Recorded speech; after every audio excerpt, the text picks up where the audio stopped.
Ooh, welcome to the Light Hour live stream, guys. So, this is a Light Hour live stream. We're having today a special guest, Aztec Amaya, aka Aztec Elite VM. So, I'm just gonna go ahead and do a few things and then we begin the show, man. God, it's been such a while. I miss being live. Oh my God. Yeah. Anyways, welcome to the Light Hour live stream. I'm your host, Raphael, and the Light Hour live stream is a Litecoin dedicated live stream that we host on the channel, on the page, every Tuesdays, Thursdays, and Saturdays. So the normal time we host the Light Hour live stream is 5 p.m. EST, but today we're having a very late episode. And we're having a special guest, right? And he is Aztec Elite VM. Aztec Amaya is definitely someone that most people in the Litecoin community are familiar with. I'm just gonna I'm gonna show his profile here for those that aren't familiar with him. Which is, I mean, why wouldn't you be familiar with Aztec? Like everybody knows Aztec, but just in case you have been living under a damn rock, right? And I have to give it that benefit of the doubt because some of y'all might have been living under a damn a rock. So just in case you've been living under a rock, this is Aztec Elite VM. And you can see he is Litecoin VM's co-founder. And he's also the CSO at Lunar Assets. And he is the co-host of the aggregated podcast. That's a Twitter Spaces that hosts, I guess it's every Monday. Very solid show, actually. Like, they have amazing guests. I think it's not just Aztec and also Rock and some really wonderful people. And they aggregated, so wonderful conversations. So yeah, if you don't know Aztec, which is strange if you're a Litecoiner, right now is the time to know him and go follow him. And I'm just gonna be bringing him up to the stage right now because he is here with us. So I'm gonna bringing him on stage right now, guys. Yes. Let me see if he is here. Oh my God, I thought I brought him on stage. Why am I not seeing him in my layout? Yo, brother, what's good? What's good? Can you hear me? Let's go. Let's freaking. Yes, I can, but I'm trying to get. Okay, just give me a second. I have to work this out. No worries, brother. Okay. Yeah. I just did that. Jeez. Okay. I have to change. What in the layout is this? What in the layout is this? Oh my God. Just give me 1 second. I'm going to fix it. Holy. All good, man. No. Yeah, it's good. That looks pretty solid. Too, My village people have returned. When? What'd you say? Oh, I was just saying this looks pretty good. I can see the Okay. Yeah. So like I was saying, this is his page, Aztec. I mean, go ahead and introduce yourself, man. Sure. For those that might not. Yeah, for sure, brother. I don't know. There might be a bit of a delay with us. Hopefully not, but I'm not sure. But I'm Aztec. I'm the co-founder of Lit VM. It's the first Litecoin layer 2, fully endorsed by Charlie Lee, the Litecoin Foundation. And we're bringing programmability to Litecoin. We're going to build a bunch of freedom technologies and on top of Litecoin. So I'm also the CSO at Lunar Digital Assets. It's our full stack blockchain venture studio. We incubated projects like Polygon and QuickSwap. So we were there during the 2021 DeFi summer, kicking off all the craziness that happened during that time in the DeFi layer on Polygon. And we've had a lot of success. So we're bringing all of that to Litecoin and to LitVM. I can't wait to ship and build out the ecosystem and First of all, I just want to say thank you for letting me on your show, brother. I'm excited to talk about whatever you want, man. I'm an open book. Okay, man. Okay, man. I appreciate you for coming on actually, because like, yeah, it's been a while since I hosted an episode. And it's been for two reasons, right? First reason is I had a little bit of problem with my ISPs. I don't know. The last episode was just lagging all through, and I watched that, and I had to try to see what's going on. But yeah, a very terrible um service provider. So I'm trying to work on that. And then I also had a little family vacation. So I just took that as an opportunity to just chill back and work on a lot of things behind the scenes. But yeah, thank you for coming on the show. I'm gonna be resuming the Light Hour live stream starting today. Of course, there's gonna be an episode on Saturday and then Tuesdays, and everything's gonna go back to normal because I think I fixed the problem with the lags. Hopefully, yeah. Just in case it lags, I just know I said hopefully. So yeah, man. Welcome to the show once again. So I want to start this by asking why Litecoin, bro? Sure. So we get this a lot. For me, it's a full circle. Started with Litecoin back in 2016. It was the first coin I ever purchased. I got a little handful. I definitely did. I had a very small portfolio at the time, and I've grown it over the years. But Litecoin was the first coin, and I was a noob. I thought, Bitcoin was too expensive, even though it was only like $700 or so. Uh, I thought, hey, I'm going to buy a lot more Litecoin. So that was why I chose Litecoin. But really stumbled down the road of decentralization, and it was really exciting for me, and the whole cypherpunk movement and all that. And over the years, I got into a bunch of other categories and learned about privacy coins, and then got into smart contracts and the whole Ethereum ICO craze, uh, and over the years, uh, got into some of well at LDA we they picked me up and started uh,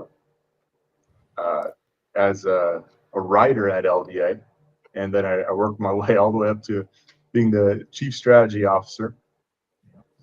And Wow. while I've built, yeah, so that's the thing. Is my background's actually in medical, so I always tell everyone I talk to, no matter what you're doing currently, uh, there's a spot somewhere in blockchain for you. And the thing is that it's still really early, so you can take all of your skills, and if you learn the technical uh, kind of background behind uh, blockchain, or you just jump in somewhere, it's always somewhere to start. So definitely think people should just get involved somewhere. But anyways, back to why Litecoin. uh, at LDA we incubated a bunch of projects, and I had all this experience with different ecosystems, different technologies. And then over the years, we saw Bitcoin start to take off. From the developer side, people building on top of Bitcoin, runes and ordinals. And that's when, I noticed that there, kind of full circle came back to Litecoin, realizing, hey, I still hold my Litecoin, and no one's building on Litecoin, but there's all this traction on Litecoin still alive. It's very strong, and I've always, loved Litecoin, especially because it was the first, coin I ever purchased. So that's when I started all the research, and I just wrote a research paper slash uh, uh, I call it the golden, or sorry, the silver standard. Silver And standard. yeah, and that's when I kind of released a little bit more information about everything I've learned over the years, and it's led me back to Litecoin here. That's absolutely wonderful, man. I saw the silver standard, and I would just love you to give an overview, in a minute, on what the silver standard is about, because I saw it and I felt like that's very impressive, actually. And yeah, I resonate with your story a lot, like how you actually like came to see in Litecoin, and you just saw that, like, oh, a lot of people are saying, oh, it's that, but then like on chain it's saying something else.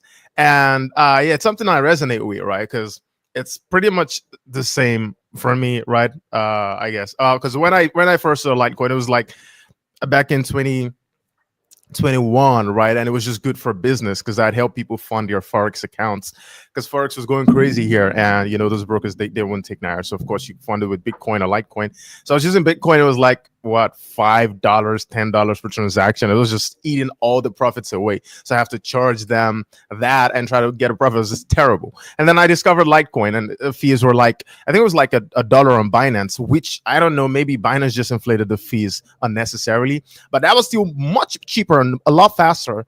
And I just started using it, and Litecoin was just the de facto standard. And a lot of much later, right? I just saw it in 2023, 2022, I guess 2022, 2023. Sometimes it was still about $100, and I'm like, wait, what? Why are you still $100? Like last time I remember, you were $100. Every other thing is down 99%. And I was like, I was just sparked my curiosity. I had to go look at it, and yeah, just diving into the space, seeing what's happening. I feel like there's a whole lot that's happening here, and like a lot of people are ignoring and willfully ignoring. And yeah, that's why I say I connect with your story, man. That's why over the years I'm just trying to integrate more and see what I can actually do to help push the awareness. And we're going to talk about that. So before we go into other things, I want you to just give us a brief like summary on your thesis, right? The silver standard thesis, so people can just like understand the general idea behind it. Oh, definitely. And shout out to you. I think what's awesome is that, you're actually using Litecoin. Litecoin has been useful for you. And this is your proof that Litecoin's not dead, Uh, and it's crazy because there's Thanks, so man. many people all around the world that are using Litecoin, for payments. And they're also, many people are saving it. So it's kind of the best of both worlds. It's a treasury asset, and it's also, the best money in my opinion.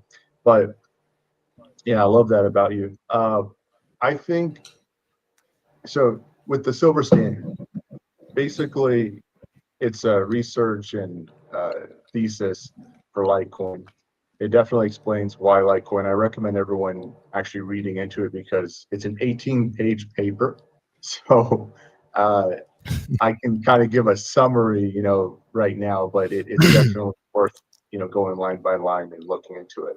The beginning is, or yeah, the beginning is kind of the story about proof of work projects, legacy coins, and how there's a major shift in the narrative currently. So, if you look at many of the other past bull cycles, uh, you could pretty much launch anything. There was the ICO craze, there was the on the DeFi side, there was the food coins, and even more recently, there was all of this hype around the casino and stuff. But what we're seeing, and I think it's happening very rapidly, is this change to more mature uh, investors and people looking for assets that they can really trust. So the first part of the paper is talking about how the thesis is for blockchain is really changing.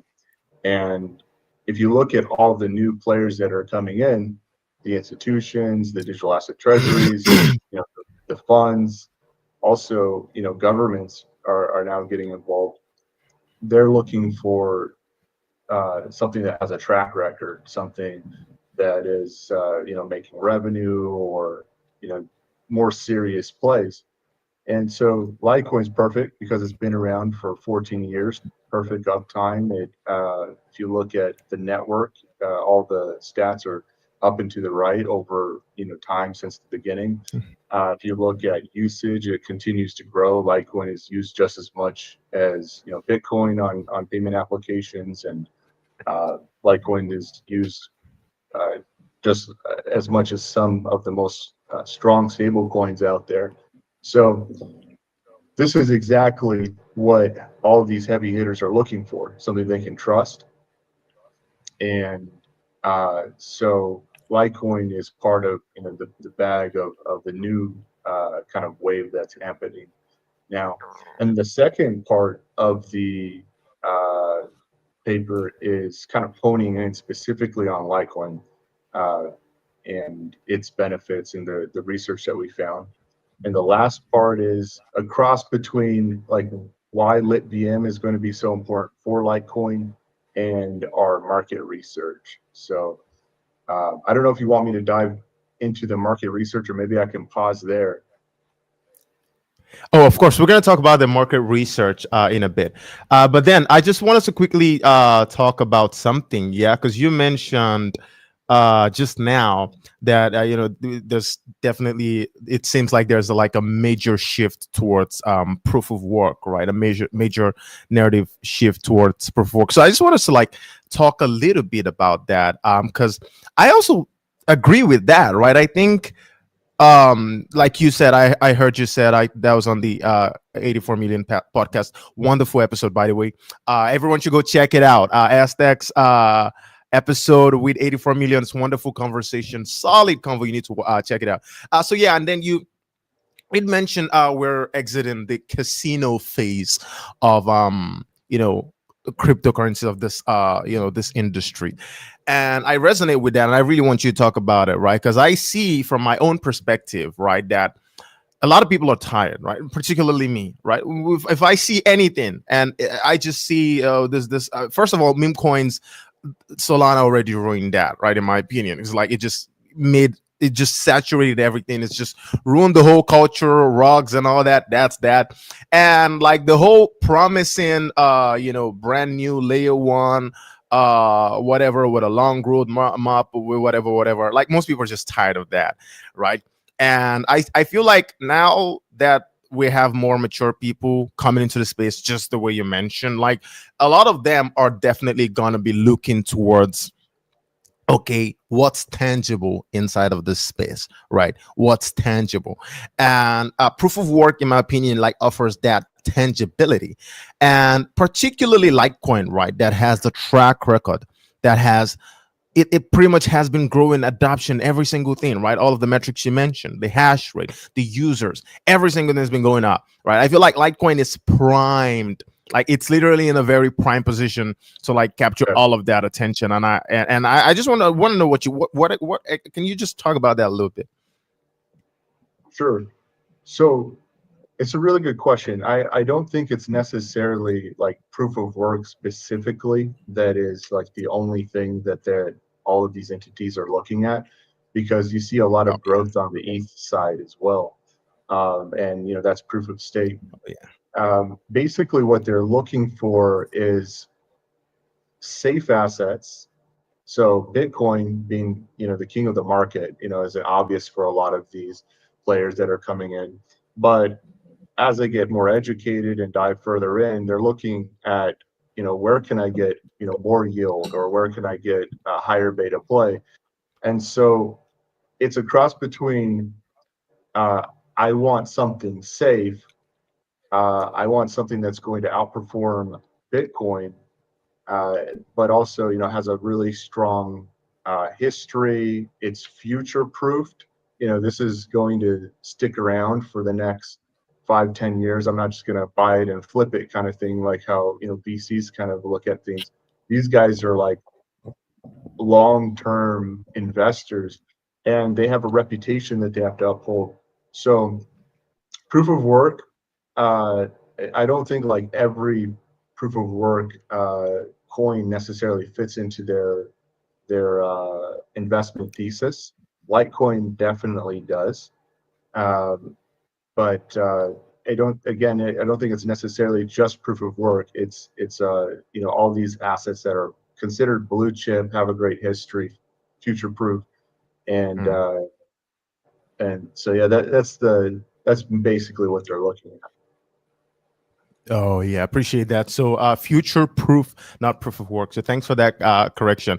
And I do agree with you. I mean, me personally, right? I've been shifting towards being a little bit of a proof of work maximalist, and I put an air quote in that, right? Because I still have an interest in proof of stake, but just my journey, right? I mean, when I started this flipping finance page, right, I was just an altcoin guy. It's a broke dude who's trying to make money flipping alts. So yeah, I did have a very open idea about altcoins. Oh yeah, altcoins are just all the same. And I get into the Litecoin, start making videos for Litecoin, start learning about Litecoin, understanding the culture, understand why this, why that. And currently I'm sort of like a little bit of I'll call myself a proof of work perfectionist, right? If that even means anything, but I prefer a proof of work right now. But yeah, I agree with you. Honestly, I feel like proof of stake projects, and not just projects, proof of stake networks that have actually grown to a point where they're like self-sustaining and independent of VCs and hype, hype memetics and all that. Yes, I do feel like institutions are in fact looking into those, like for example, Ethereum, right? And you know, I don't know if I can mention Solana or No, if I'm gonna be so something entirely like. we love to make fun of Solana, bro, but it is definitely carved out a niche. So as much as I hate on Solana all the time, and I like to dunk on them just for fun, because they've definitely steered our entire uh, industry, I think, in the wrong direction. However, they have onboarded a lot of people as well, and a lot of these people that onboarded into like NFTs and meme coins, I see a lot of them becoming more mature and kind of like getting into proof of work and buying Bitcoin, buying Litecoin. So it's like it's not. I have to be honest. I don't think that it's 100%. Uh, you know, like there's no net positive. With Solana, but yeah, I definitely think like from a cultural standpoint, they've pulled us in the wrong direction. However, they are future proofed in a way where they've carved out, kind of gambling as a category, and I think they're going to be around and continue to do some innovative things. I'm just not personally, really bullish on that side of things. I think that the everything will slowly over time shift more towards uh, the blue chip assets that have the most staying power. So that's really, in my opinion, Bitcoin, the Litecoin, and then you have uh, Ethereum, who I think will really win the battle on the smart contracts side. Against the Suis, the Solanas, and that's a whole other rabbit hole to unpack. But so I think Ethereum is going to have staying power above all these other guys. Yeah, absolutely. I agree with you. And yes, honestly, props to Solana for staying. I feel like that is something that is not a lot of people talk about in this space, is the fact that I mean, the problem with Solana is the culture, right? The culture, what it has done to our culture. It's pretty much bastardized meme coins at this point. I remember back in the day, man, big memes used to be fun. I mean, Dogecoin was fun. People were posting Doge memes everywhere. Like Elon was posting the Doge takeover photo. Like back then, it felt like something. Now, Solana just, I mean, you take it and everybody can do it. And the point where I just figured out that Solana had absolutely destroyed the culture of memes was when I actually got into the CTO for this Solana meme coin. It's Pepe Claus, yeah. So the devs, they rogged it. And so I got in this Telegram group. We're trying to like do a CTO and like let's try to push this thing ourselves. We're the meme community, and I make videos. We made memes, blah blah blah. And that was I think it was the 16th, right, of December. And so I was expecting, right, 24th of December, Paper Claus is gonna come. Everyone's gonna be looking at Santa and Pepe. So everyone's gonna come to our Paper Claus that we just CTO. 24th December, there were like five other Pepe claws in the top 100 in the top of the deck screener, and our Pepe claws was not even there. I'm like, what? What? Where's our Pepe claws? Right, and that's when I just figured out like what Doge did back in the day. Right, if Doge was on Solana, I couldn't do that. Right, I mean, Doge was pretty much silent for a very long time, and then it came back. It was on Solana. When Elon started tweeting Doge, there's gonna be like another like Doge that is like, you know, pushed by the meme coin cabals and Solanas or whatever. This is just gonna go to the top one, and the original Doge is just gonna die away. And yes, it's just the culture that it destroyed, but the infrastructure they've been trying, man. Honestly, like take away MEVs, you know, sandwich attacks. Soul is pretty solid, and they're already carving out a niche for themselves. And yeah, I mean, I hate we hate on so because of the culture, the way they ruined our culture. But yeah, it's not even in competition with Litecoin, right? Because Bitcoin and Litecoin are money. Like Soul's competition is like, you know, smart contract networks like Ethereum and Sui. And yes, I think like Ethereum is winning that race. I don't see how Solana wins because I feel like the network effect of Ethereum has gone beyond just the Ethereum networks, right? Just seeing the fact that we have all of these other EVM based layer twos and even layer ones, right? They're running the Ethereum virtual machine, and the network effect is sort of like expanded beyond the Ethereum main layer. I feel like that really has Ethereum on a very strong chokehold over the smart contracts world. But yeah, that's absolutely true, man. So one thing I wanted to also ask as well, because of course we're still going to talk about the market research, right? Your market research. I wanted to go into that, Oh, but sure. one thing I also want to talk about is considering, and I'm going to talk about this. I'm going to start with a question. Do you think Litecoin has a marketing problem, or is it just like, oh, the price is not going up, so people aren't talking about it? No, I don't think it has a marketing problem. For instance, you know, the community is really loud. So Yes. there's a ton of projects out there that would die for a community like the Litecoin uh, community.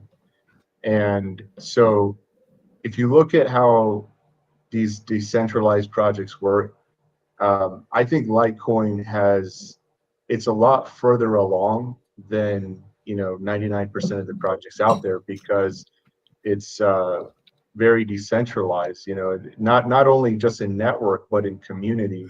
So I look at everything holistically and I see, the Litecoin account, I think is doing great. It's reaching a ton of people.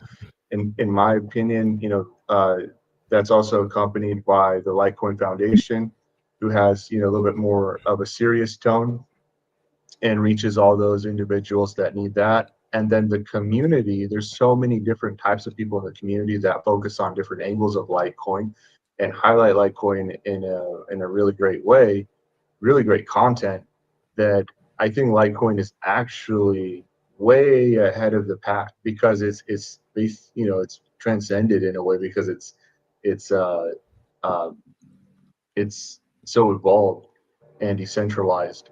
Um, However, I do think that we probably need more organization. Just bringing everyone together. And what I really love is there's actually a group in the Litecoin community that all does a bunch of marketing together. So that's awesome. I think we just need to probably expand that and grow it out over time. Um, I'd also love to see like more events because that's really important, the IRL stuff. But overall, like does Litecoin have a marketing problem? I think it's actually really ahead of the pack. Well, there's Absolutely, I also agree us. with you. Right, there's also us, right? I agree with you. Honestly, like I see some people say, "Oh, Litecoin has a marketing problem." When I used to comment, I'd always comment like, "Litecoin doesn't have a marketing problem." People don't understand. Like, first of all, if we're talking about hype marketing, that's not like that's gonna come when the price starts going up. It's just normal, right? Price drives narrative. People think it's the other way around, but price actually drives narrative, not narrative drive price. And the second thing is Litecoin, just the way you mentioned it, Litecoin has a community that feels like a community, and that's what I wanted to say as well. The Litecoin handle the Litecoin Foundation, and every single other person, like Aldo, like yourself, like Discover Litecoin. I mean, it's a whole lot of people that are like promoting, talking about Litecoin, spreading Litecoin awareness. There's a conversation happening, and that is just absent from other.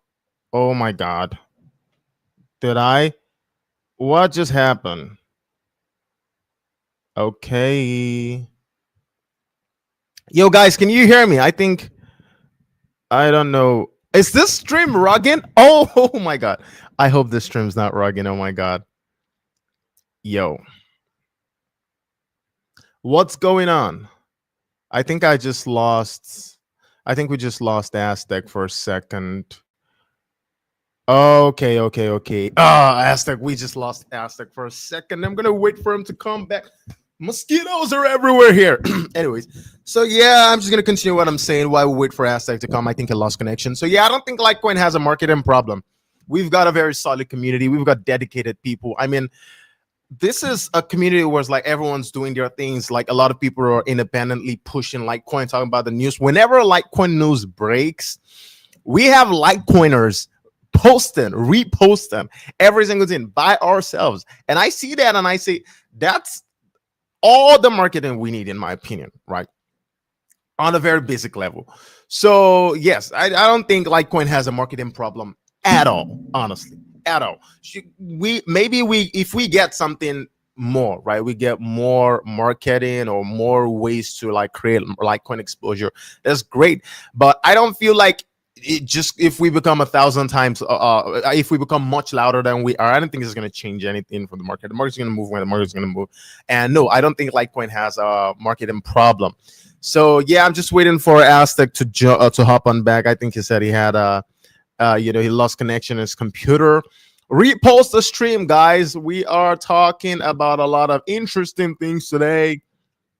Oh, my boy Aztec is back. Okay. Yeah, welcome back, bro. Hey, I brother, thought for a second that was me. No, that was me. I lost connection somehow, so apologies. Okay. We were right in the middle. So I think the Solana bros must have rugged us, bro.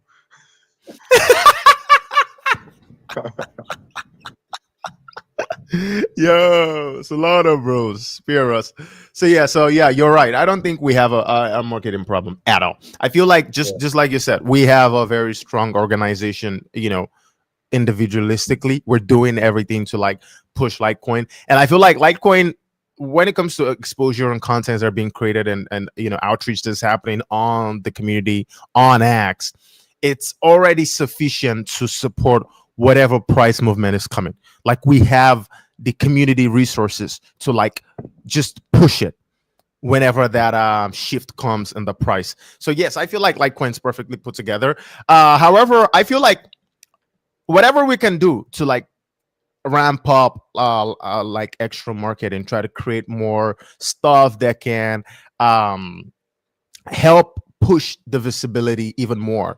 And I have a few ideas for that, but I want to know would you have any ideas for like what you feel like we can do in this space, right? And from your idea, I want to know if it's something I can integrate myself to try to create on this page, right? Because what I'm trying to do with Flippin' Finance is two things. First of all, I'm trying to draw the altcoin, the general altcoin crowd. I'm trying to draw them into Litecoin. That's what I've been working so hard to try to figure out, experimenting with a lot of things. That was the whole point of the alt season tour. I'm going to resume the alt season tour soon as well, but I'm trying to like work it around, trying to make sure that I'm doing it properly, right? Because like a lot of people are tired of getting rings, so I'm just trying to get those people into the Litecoin space. And second of all, I want to create like a routine, like content structure that is creating a place where Litecoiners can stay engaged, right? And one of these things is the sketch that I just started. I want it to be weekly. So it's weekly. Every Litecoiner can look forward to a sketch from the Flippin' Finance page, Litecoin related sketch. And also this live stream and a couple other things that I'm working on behind the scenes. So those are the two things I'm trying to achieve with this page, right? And also the macro crowd as well. I'm trying to also get the macro crowd as well. So there's going to be more of talking about general economic stuff, like what's going on for the tariffs and all of that. So yes, all of that's coming. So That's my own idea. But do you have any ideas of what we can actually do to like maybe create marketable structures for Litecoin? Because by marketable structure, I mean, oh, if we have this that's going on, right? When we get the exposure, we're gonna have that to keep people like a spaces, or like, for example, imagine if it's like a space so people can come to that when they've bought Litecoin, like join the community, they can always look forward to that, they can engage with that. So do you have any ideas of something like that that we can do, we can create? Sure. I mean, first of all, shout out to you. What your ideas, I think, are exactly what will help. It will go Thank a you. really long way. Um, Thank you. Having a show is super important, and different types of content. Like they say, content is king. So I think, like I was saying earlier, with the Litecoin community, everyone is kind of producing their own type of content. But the most valuable content out there really is shareable content, stuff that people can watch. And then also, short form content is really great as well. So I think these are great because you work on this. 84 million works on this. Earn Not Gifted works on this. I also really, because I was on Earn Not Gifted's a while ago, and he was talking about uh, how he creates these YouTube live streams with like the music, and the music Yeah. basically gets people outside of you. Maybe you would say like the echo chamber into Litecoin. So we probably need to have some strategies that are kind of like that as well. That are kind of reaching outside of the echo chamber of blockchain Web3. Um, Additionally, it's like the different platforms. We have to be on every platform. In marketing, they say go to where the people are. And so, we need to be on TikTok. We got to be on YouTube, which you're doing that, and many others. We have to be on X. We have to be on all of the platforms that are really strong. Maybe even Instagram to a certain degree. But really, I think we're moving in this direction. Guys like you are pioneering and leading the way. Um, what can we add? What ideas are still there? It's more of just working together.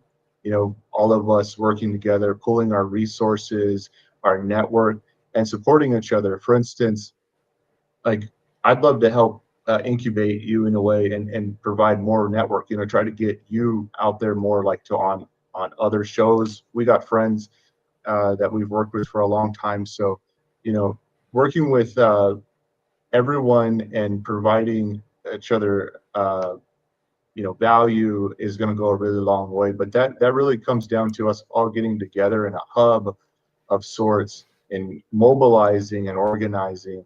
And I do see a really great start already. Discovered Litecoin does this for the community with the Litecoin marketing chat. It's really just scaling it up. But also, in addition to just marketing, bro, um, what I'm really excited about, which is another opportunity for Litecoin, because you were just mentioning price. Um, all of this helps. It grows a community. It has network effects. But in addition, the technology is also going to help bring more people in. And so there's a bunch of amazing people building on top of Litecoin for Litecoin. And so I think it's not just the community, that has to get together and mobilize and organize. It's every level. It's the developers and the people that are building things. And then on top of that, it's the institutions and the digital asset treasuries. We all have to come together because there's all this types of cross collaboration and network sharing that we can do to get to the next level. But taking it one step further on the tech side and the devs, like we have to build things for Litecoin that bring more demand for Litecoin. And so that's a big part of what I'm trying to do with LitVM, where there will be Litecoin syncs, different applications that use Litecoin to interact and make the solution work. or there's pools for Litecoin, or different types of solutions that uh, add more utility for Litecoin. So there's many different things that we can do, for the growth, and it really just starts, in my opinion, uh, gathering us all together and working together at every level. And I will say this on this show, bro. I'm going to release just a bit of alpha. Uh, Oh there is wow. something coming. Yeah.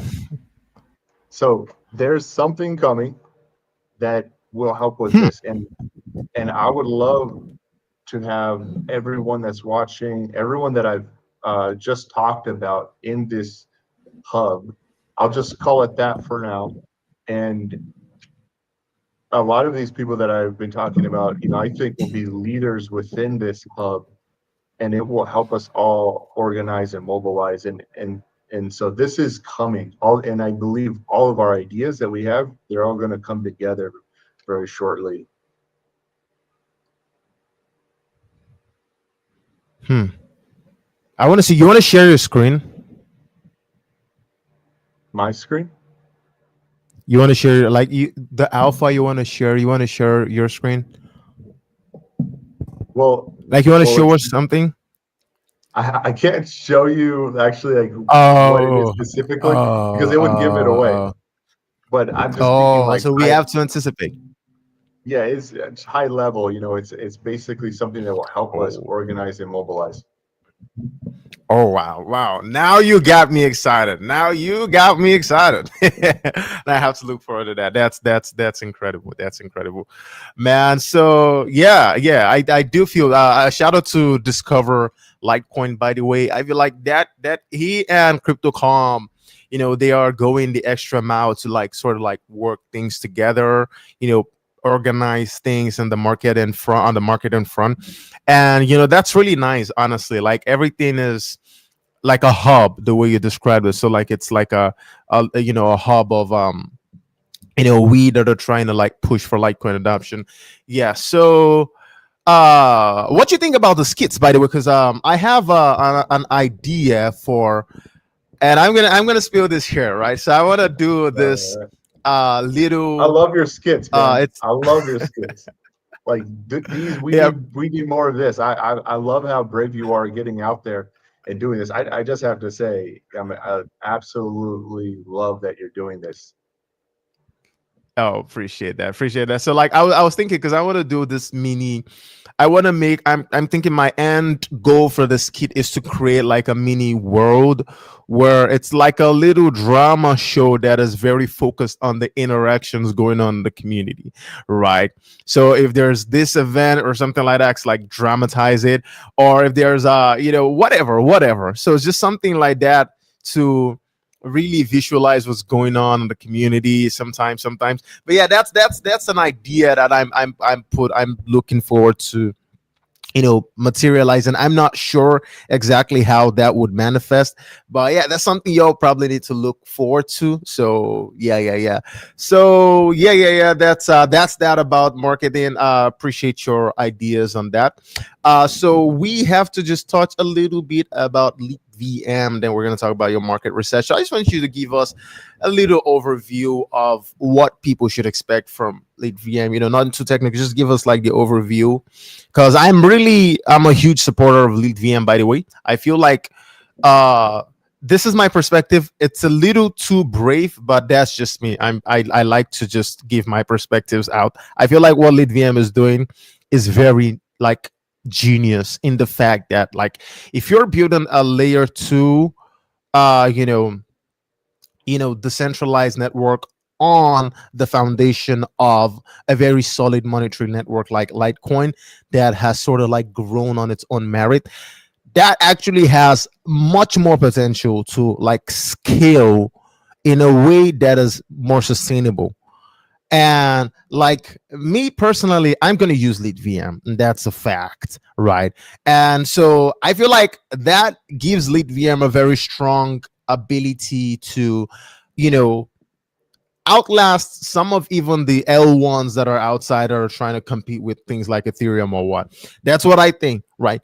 some of them. I feel like lead VM will outlast, and I'm really hoping, I'm looking forward to seeing the product, right? So the way it's playing out in my head, I think lead VM has a potential to outlast most of the L1s that are like competing in the smart contracts with, in the, top 100, top 200. Like a lot of them are going to be long gone. Lead VM still going to be alive because of the genius in building this network on a sound monetary foundation like Litecoin. But just go ahead and just give us a little bit of an overview of what we should expect from Lead VM. Sure. First off, I want to say, I'm building on the shoulders of giants. You know, Charlie Lee, he built Litecoin, and it's flawless. It's working. It has 100% uptime. Uh, Adoption continues to grow, like we've been talking about. Um, but there's also many different technologies over the years that have only become more mature, that have gotten much better. Layer twos are becoming more decentralized every day, faster. And so pretty much everyone is kind of like building towards this very interconnected blockchain system. Some people say it's the new financial system, but it's much more than that, because it's not just DeFi, not just finance essentially that Web3 encompasses. There's so many categories and things that are going to be disrupted with this technology. Um, so the thing is Litecoin is absolutely amazing. Kyle recently said, just Kyle from 84 million was saying, just alone Litecoin is perfect by itself. It doesn't need anything. It doesn't need it. However, I do believe that it is very important that we bring Litecoin into this interconnected world that's basically shaping. Everyone is building, if you look at all the layer twos and L1s, they're all trying to build like these interoperability solutions that connect everyone. And so my goal is to bring Litecoin into Web3, but in a fully trustless way. So, I use wrapped assets, I use stable coins, I use, trust minimized type things as well. But if you look at the bulk of the new money that's flowing into blockchain, they're looking for things that they can trust. And so obviously, like we were saying earlier, Bitcoin, Litecoin, Ethereum, these things, are trusted assets, and they're starting to buy into these assets. But the thing is that they're going to want yield. They're going to want to build strategies using these assets. They're going to want to use these assets within Web3. And so they will probably not use or prefer to use wrapped assets or centralized type solutions to do this. So LitVM, we're not just bringing programmability to Litecoin so that, Litecoin can participate in Web3, which is basically anything that you can think of, DeFi, real world assets, cultural things like runes and ordinals, and advanced payment things. It's also, we're doing this in a trustless way, so that using magic code cryptography, which is the advancements in ZK technology. Again, like I was saying, we're building on the shoulders of giants. Not only are we building on top of Litecoin, but we're building on top of technologies that other teams have been building and advancing for a long time. ZK tech is definitely grown and become better and better, faster, and more decentralized over time. So we're also bringing this element in, and this gives Litecoin a trustless way to interact with Web3. So that's a little bit about LitVM and what it's doing. We're not just building for the everyday user. We're also building for all these new entities that are coming in as well. So the scope of what we're building for is massive. That's interesting. That's actually interesting. I never really thought about it like that. I thought it's just like end user, like retail, and products you guys are building, but knowing that you guys are building stuff that will serve both the retail market and the institutional market, that's incredible, bro. I'm gonna say that. That's incredible. Again, now that makes me even more excited about Lit VM. Go Lit VM. I am even more excited. Honestly, I'm rooting for you guys. I've said this before. I say it again. I'm very, very, very Thank you. supportive of Lit VM. I can't wait for the product to come out so I can do a little run through review, because I also, there's this thing I can do reviews of the products. I did one for AI Nexus as a project that I really liked on Multiverse X, Mm. the our blockchain. But now I'm no longer a supporter of Multiverse X. I still like AI Nexus. They've got like nice AI world, but since I'm no longer a fan of Multiverse X, I mean they changed their supply. That's what happened with Multiverse X. They changed their supply. It's literally happening right now. There's a vote going on with them to change their supply, right? Because it was fixed 31 point something million. And now all of a sudden, they want the supply to be infinite, right? And I can no longer support them, so I can no longer support AI Nexus. But yeah, I did a nice review of their platform, and I really, I'm looking forward to be able to do that for LitVM, at no cost, just like normal, just do it for LitVM because that's gonna be really nice. So I'm looking forward to that, man. I'm just Much love. at some exciting stuff. So yeah, I want us to, like, now we can talk about your market research, because you Uh, mentioned that, and I felt like we need to keep that for a special moment, and now that special moment has arrived. So I want you to explain your market thesis, your market research. So we're gonna talk about that now. sure. The part I'd like to highlight, because it's there's many points that are kind of built into the silver standard, the paper we were just talking about. And if you want this paper, it's free. You go to LIV or LITVM litvm.com, and in the top right hand corner you can access the paper, totally free. You don't even have to download it. It's just available on the page.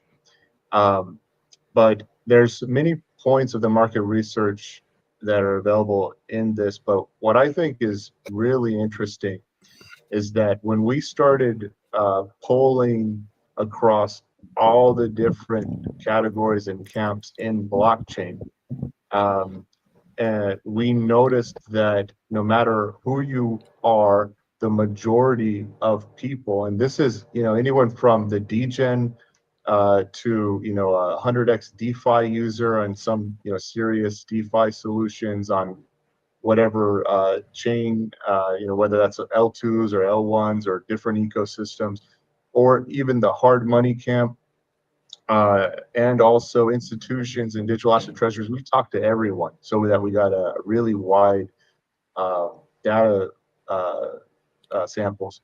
And 76% of people in this specific, in one of the polls, uh, prefer to spend and save in hard money, so Bitcoin and Litecoin, versus stablecoins.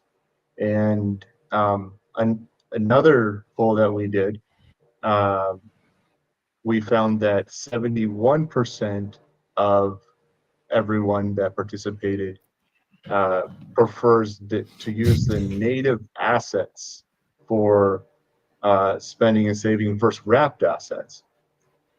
Hmm. And there's so Wow. many different ways. Yeah, it's really interesting because there's a lot of different ways you can look at this information and analyze it. But the way that it really hit me is that a lot of ecosystems, if you look at the L2s and the L1s, are building for wrapped assets and stable coins. And there's definitely a lot of use cases. I think institutions really want to use stable coins, for instance, but you don't see very many people working on a trustless way to bring uh, hard money into Web3.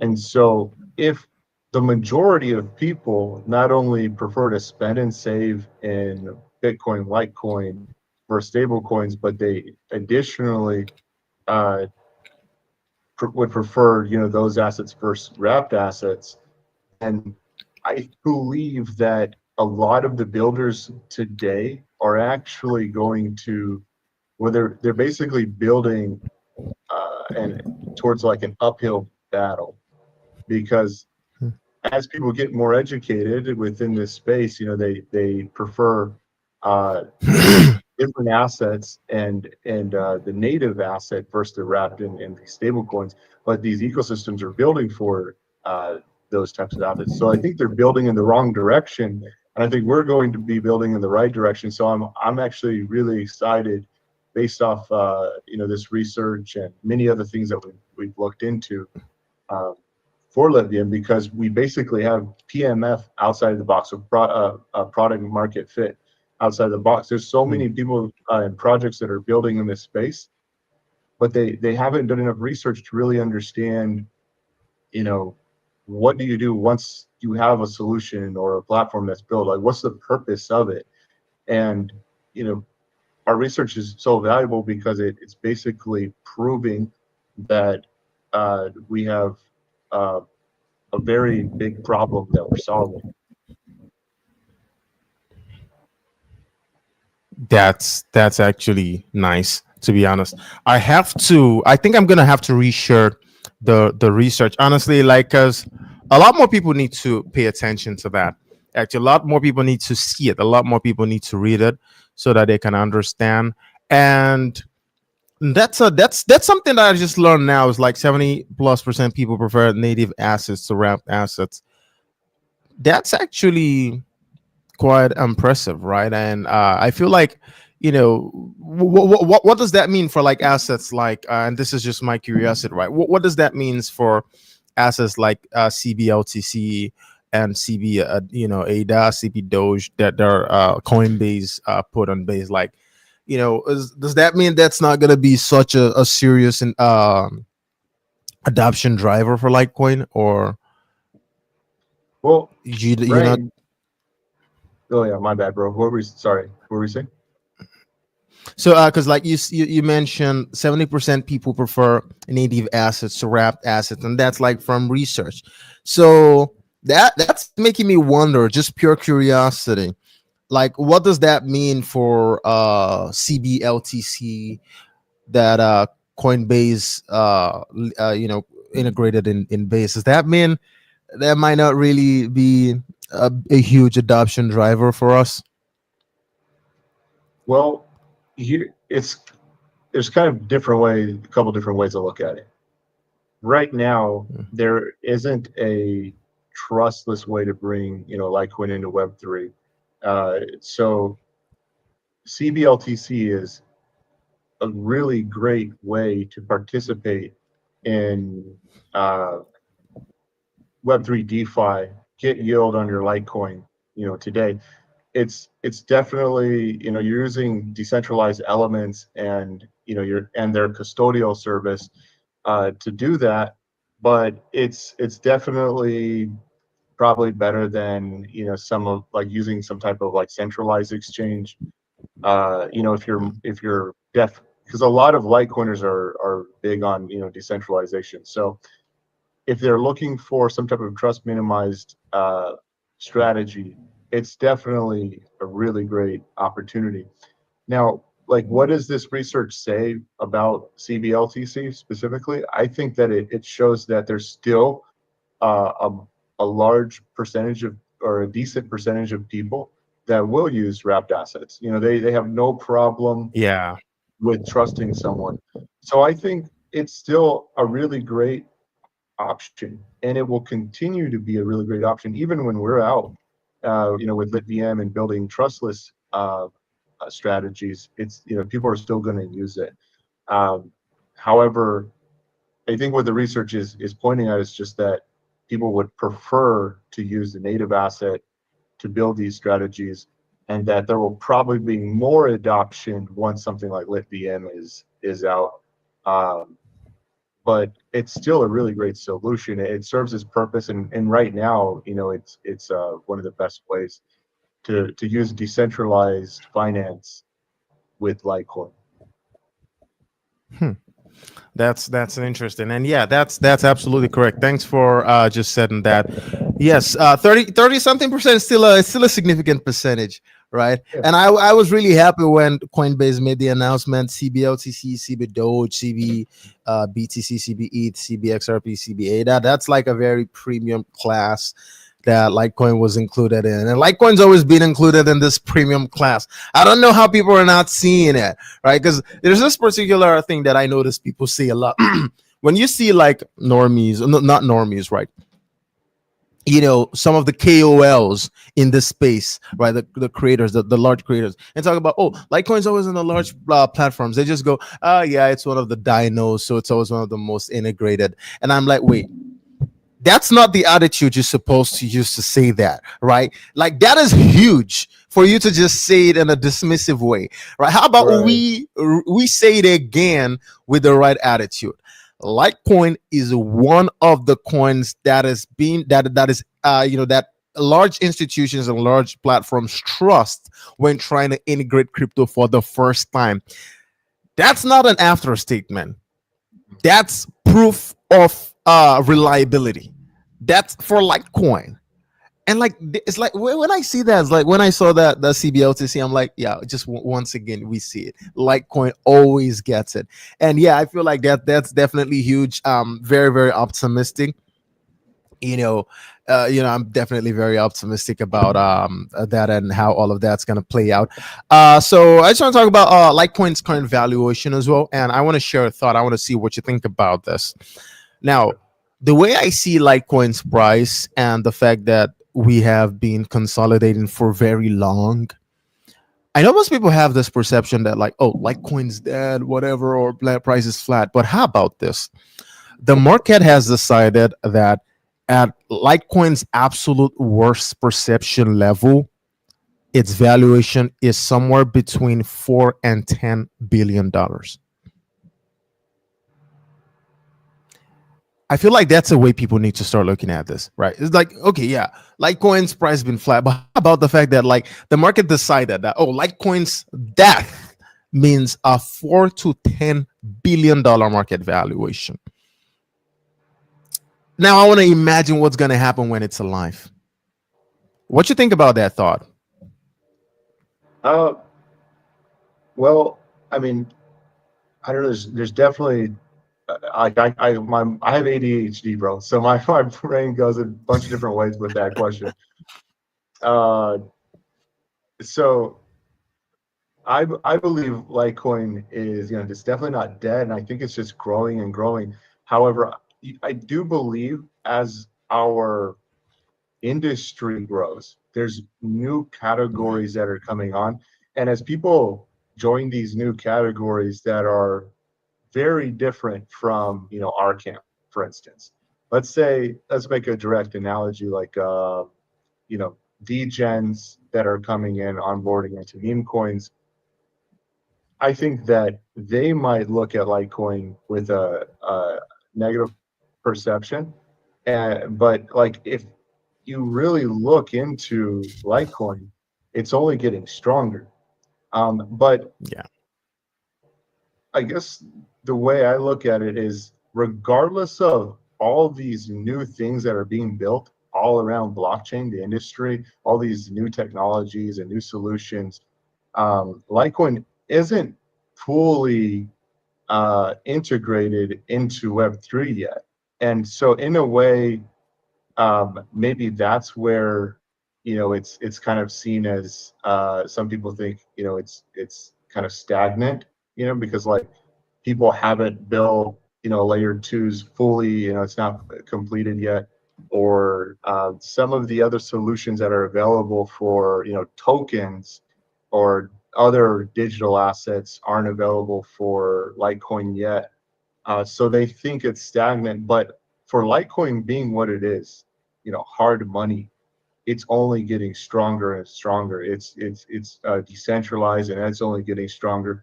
So I don't think it's dead. I think it's only getting stronger for what it is, and what it is alone is perfect. I think it's a flawless asset.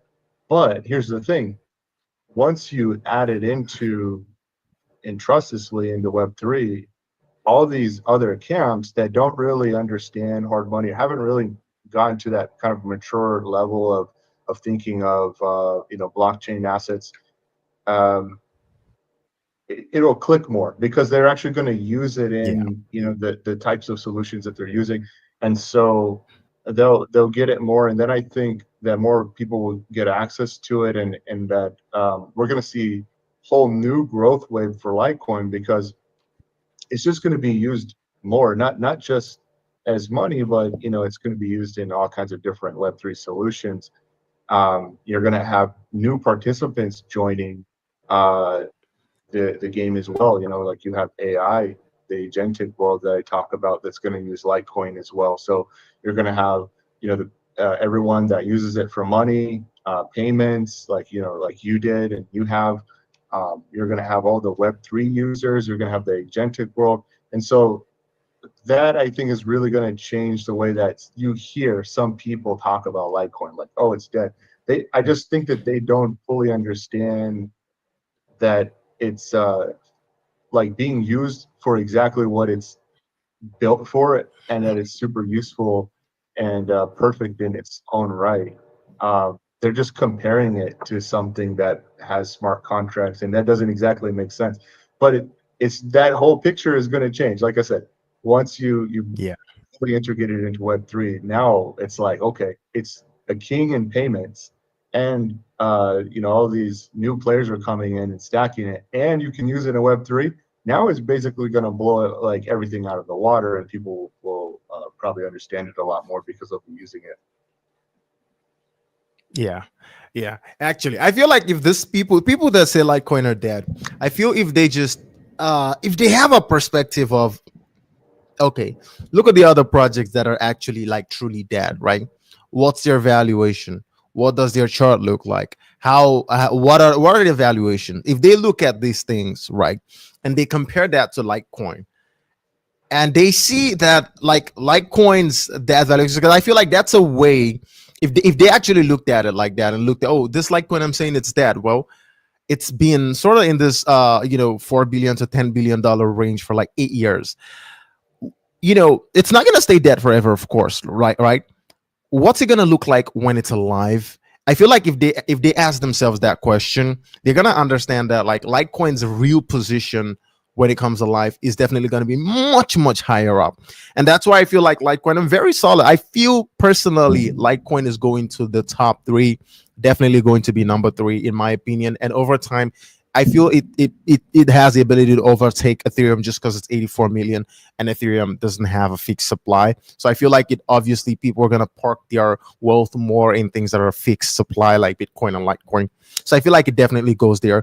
So I feel, yeah, if the people are saying it's dead, if they could just look at what valuation it has in this its death stage, right? They should just try to conceptualize what valuation it will have when it's finally alive.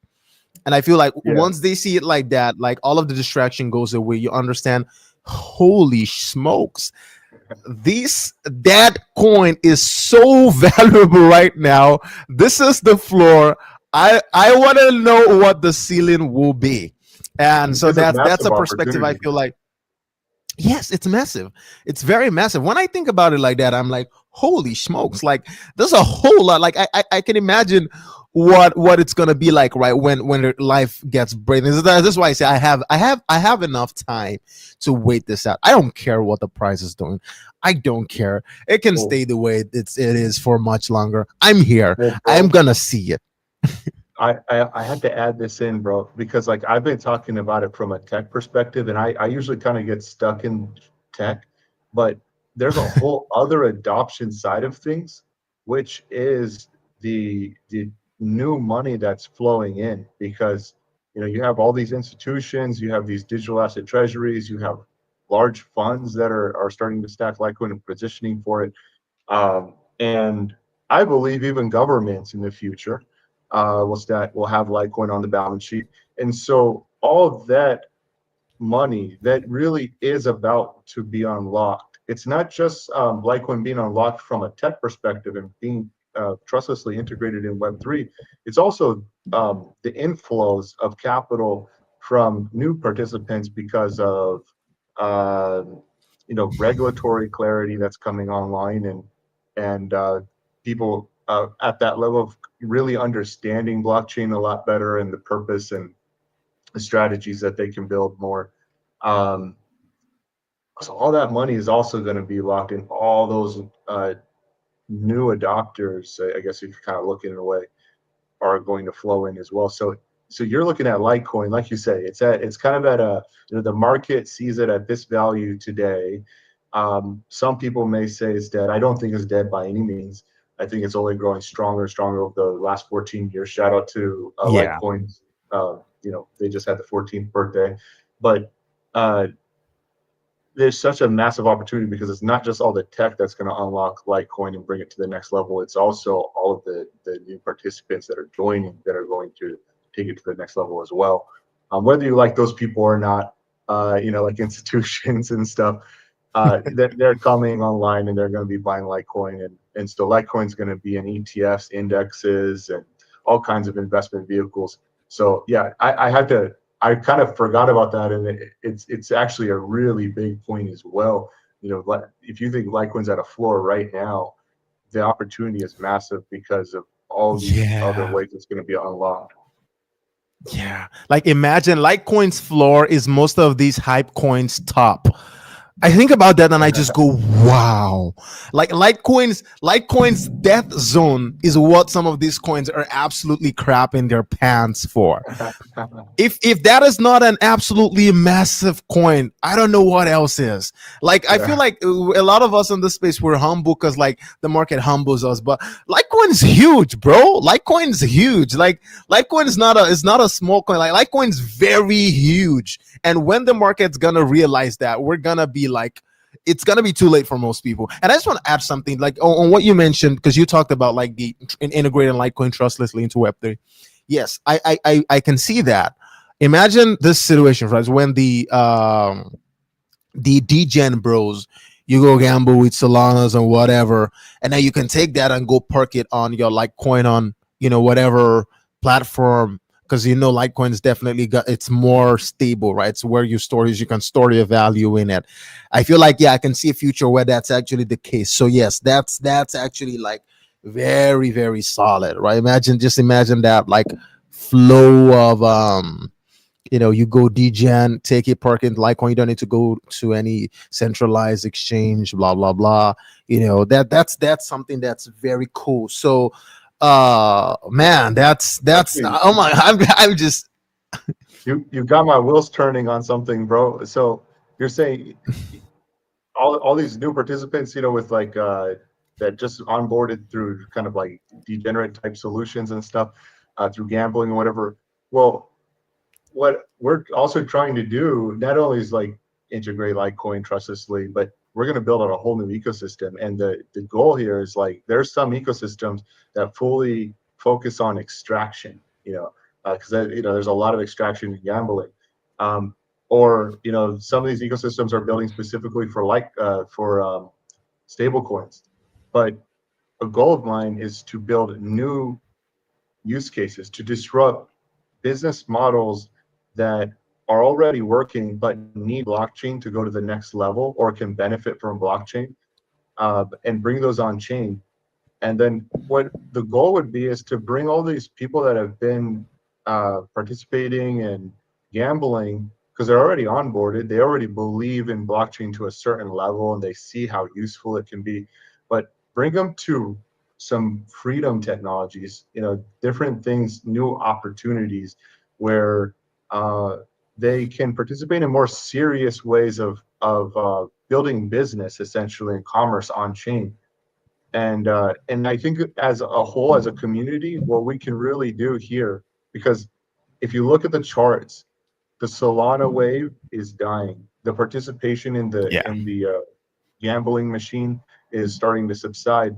If we can take that momentum that they've created and all these people that have joined us, because I believe every person is super valuable. It's just that we got to bring them over to these freedom technologies and maybe provide them with something that's not about rugging or taking from them, but that will provide opportunity for them. I think that's like together, all of us Litecoiners and hard money believers and kind of more mature, I guess, investors. We can bring everyone into the ecosystem and provide them, better opportunities. So, and I'm talking to a bunch of teams that already want to build these type of solutions or are currently shipping these solutions. So that's a whole other thing that I can't wait to see is us all impacting the culture in blockchain and Yes. having a focus on freedom technology. Absolutely, absolutely. That's something that I'm very excited about, and I'm gonna try to do my own, play my own part in like bringing these guys into Litecoin. Honestly, because like all I can say, I'm not techie, right? What I can do is content. That's my skill. So I've been experimenting different content styles to see what works, right? Because one thing I've noticed, as again, is it's extremely difficult to do something that's entertaining and also sound like someone who's worth listening to on a financial business. And I noticed it. I'm trying to like thread this very thin line because like if you go too silly, you're just a joke, right? And if you're too serious, then that's not gonna like bring the eyeballs. So I'm gonna keep experimenting on different ideas to try to know what that perfect content or content structure format is gonna be, right? And I'm restructuring the whole alt season tour. I have a new format that I'm gonna use for it to see if I can sort of like get that to stick. But yes, I feel like all of these people, if we can find a way to just bring them to sound money, like they might not even be sound money maximalists or people that are just totally focused on that, right? But they should have this perception in their mind where, okay, I'm gonna have something in Right. sound money, right? My shall not die back, and that's why I explain to some Yeah. people like you can have shall not die back and may die back. So the shall Yeah. not die back is the one that you put in blue chips, Bitcoin, Litecoin, Ethereum, and may die back. You can buy a Moodang, Shoodang, Blue Dang, Aster, Baster, whatever you want to buy, right? And if we can like create that and let them see it, bro, that's gonna be very, very, very huge. So I don't know if Definitely. you want to add something to that, so or we could just jump to the next thing. Oh, well, I love that idea, because it's so important to if people have like their part of their portfolio that is I like how you said that there shall not die bag. Everyone should have that. Like if you are going to speculate on riskier things, like I'll never tell no one no because sometimes the most dumbest things in this space, honestly, 100x, and it drives me crazy. But I'm not going to tell no one exactly no, but I do. I guess what I believe, especially for myself, is that you definitely need to have a large part of your portfolio that is in that category of the shall not die, and sure, if you want to play and speculate a little bit, you know, okay. But so I love that you said that. Additionally, um, man, I hope that we can cook together more and more because I love everything you're doing. I've definitely helped. Appreciate that. Yeah, for sure, man. Like I don't know. I feel like we probably have to have some conversations offline where we can spitball and Okay. think about, like how can we support you? And but yeah, I'm really Appreciate that. excited for everything you're doing and all the types of like content is king.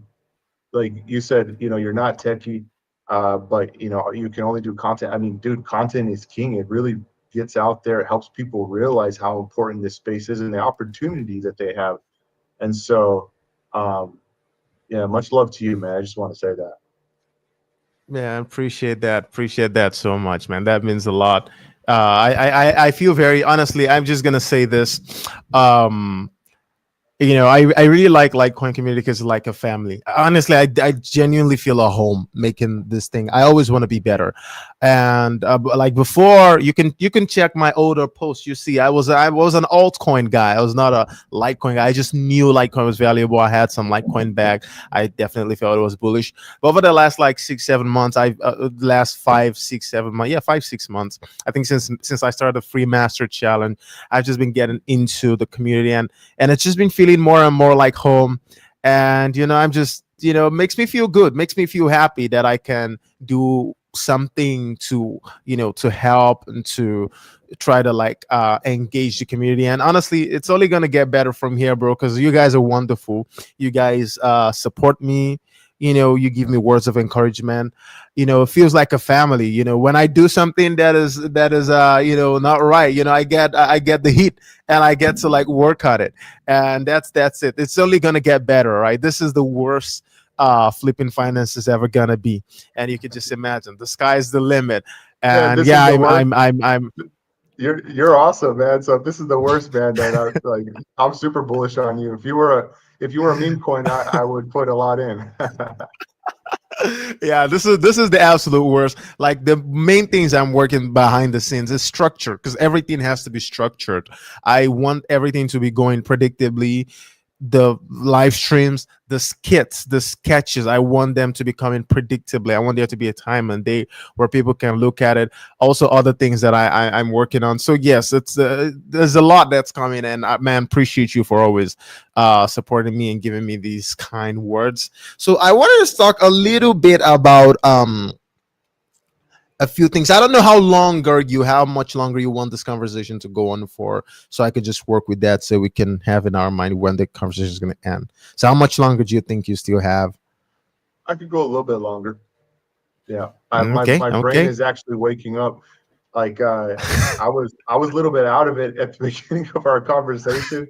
Like I was like, why are my words not coming out? But now I feel like my brain's warmed up. So yeah, we can go a little bit longer if you have the time, bro. Oh yeah, I do have the time. I already slept. And quick confession, this was supposed to be for 4 p.m. my time the next day, and I set it for 4 a.m. on accident, because I Oh, was I did not know why. I thought, because I thought it was 16. My phone, I changed my phone between the 24-hour and the 12-hour. So I thought it was 4 p.m. It was just four. It's just four, right? So I thought it was 4 p.m. I didn't know it was 4 a.m. and that was a 24-hour calendar. So I just felt whatever, man, I'm just gonna go sleep. So I slept like 6 hours ago. I'm like, oh, no, you're i'm not wild, gonna man. i'm not gonna be irresponsible. So yes, I do have time. My brain's also waking up. I feel like I am also a little bit ADHD because my mind is always everywhere all at Yeah. once. And I want to talk about everything all at once. But yeah, I want to talk about a few things, right? And the first one is Charlie, Litecoin founder. I just want to talk a little bit about him because a lot of people, I see people in this space, right? They go, Charlie's not marketing Litecoin. Do you think Charlie should market Litecoin? Because in my own perspective, I feel like the way I perceive Charlie is just the biggest community member. And I feel like this is true for every proof of work, fairly distributed coin. Is yes, you're the founder, but since they didn't have any allocations to it, whatever thing he's doing is just altruistic. It's not his is no one should criminalize him for not doing that, because like everything he does, he goes out of his way to pay for the Litecoin summit. He goes out of his way to pay for invest in projects to try to push for adoption. And like, if Charlie wakes up tomorrow and goes, I'm not going to do anything again for Litecoin, I 100% will not criminalize him. Matter of fact, I will keep thanking him for everything he's done so far, because I feel the moment one invents sound money, it's left to the community. It's literally just a community takeover, CTO as they call it in this Solana meme coin. It's for the community, and who they are in that context is just the biggest community member. They're just the inventor, right? And it's an open source technology. Everyone can just do whatever they want. So that's why I feel like, I want to know what you think about it, because I don't feel he owes us any marketing, and I'm incredibly grateful that he even gets to do anything. And I'm also grateful that when I hear Charlie talk on stage, he just goes, use Litecoin to sound money. That's all I want to hear. And I feel like that allows Litecoin to continue to permeate the circles of people that can think for themselves, that can make decisions for themselves. And that's a very mature crowd. And I feel like that's why Litecoin is so stable in its valuation and in its growth. It's so stable because like when the ideas of Litecoin or what you think about Litecoin is left to you to decide, then you get to come up with your ideas. Then you get to hold Litecoin for the right reasons. And that creates a culture of based people that are just they have their own ideas and opinions, and that's why they're here. So what you think about that? Wow. Yeah. I think first off, Charlie Lee is a GOAT because he built something flawless. So he already did something totally amazing. Like just right there. 100% uptime. It's been up for 14 years. You have millions of people using it. It's very, very successful. You know, I think that also people don't realize how active he is. Um, Yeah. you know, I had a really great opportunity, and it was an honor to have breakfast with him recently in San Francisco. Um, you know, he's still very active. Not only is he a big proponent of the Litecoin Summit, and he's working with the Litecoin Foundation to move things forward, and he's working around the ecosystem, but he's actually meeting up with people like myself, uh, such a great honor, uh, and taking time out of his day, to this day. This was just 2 weeks ago, you know, Yeah, I and saw it. so yeah, and so like I don't know when people say like because I see it, people like kind of throw shade at Charlie Lee for various things. I can't I can't say anything except I think they're extremely wrong, and they just parroting what other people are saying. They're not actually like looking at how busy he is and how much success he's already brought to this industry. Yeah, so like um, I think he's very, very active, and he's already done a ton for this entire industry. And he's even paved the way for people like me to build on the shoulders of giants, and bring other opportunities to people. So uh, I don't have any bad things to say about Charlie Lee. Honestly. Yeah. Honestly, I whenever I see those comments, I get very infuriated. I feel like more people need to respect this man. And I'm not. I don't like it when I see piece of people go Charlie so the top, or oh Charlie this. It really infuriates me because like, and he's someone who he's not gonna fight you. You say what you want, he's not gonna fight you, and people take advantage of that a lot. So yeah, I feel like more people need to respect what he is. More people need to understand he doesn't owe us anything. What has Satoshi done for Bitcoin since 20, whenever he moved on to other things since 2011? What has it done for Bitcoin? And you have Charlie's putting his self on the line, put himself out there, helping push for stuff, working so hard for us. I mean, look at the Litecoin Foundation. Like he matches the donations to Litecoin Foundation every year. And those guys at Litecoin Foundation, they're wonderful people. Like imagine they are so based that they're just working hard behind the scenes, trying to help Litecoin get integrated in the light in the in what's it called? They're trying to get Litecoin integrated in in platforms that New, can new actually drive payment. true adoption. Yeah, and the Yeah, payment platforms, and people see that and they go, "Oh, Litecoin Foundation, they're not doing it." Like, bro, shut up. Go, create your own Litecoin Foundation and do it the way you want. It's an open source project. Who's gonna fight you if you do that? Like these people don't owe us anything. They don't, and they do it. And if the fact that they do it when they don't owe us, we should be grateful. Like I feel very fortunate the fact that we have Litecoin, we have Charlie around, and that we have the Litecoin Foundation around that are doing everything they're doing. I feel like that's really, really wonderful. That's something we should be grateful for. And like more people just need to wake up to that fact that these people are just the biggest community members. They don't owe us anything. They are community members just like us. And we should stop having ridiculous expectations from them when they're already doing way more than they're just doing a whole lot already. oh And yeah. more people should be grateful about that. That's what I think. Like they like Charlie Lee, like Coin Foundation, they deserve huge respect, huge respect. And yeah, that's my perception. I don't know if you want to add anything, or we should move to something else. Well, I mean, I'll just piggyback off that. We talked about Charlie Lee and him being a goat and how active he still is to this day.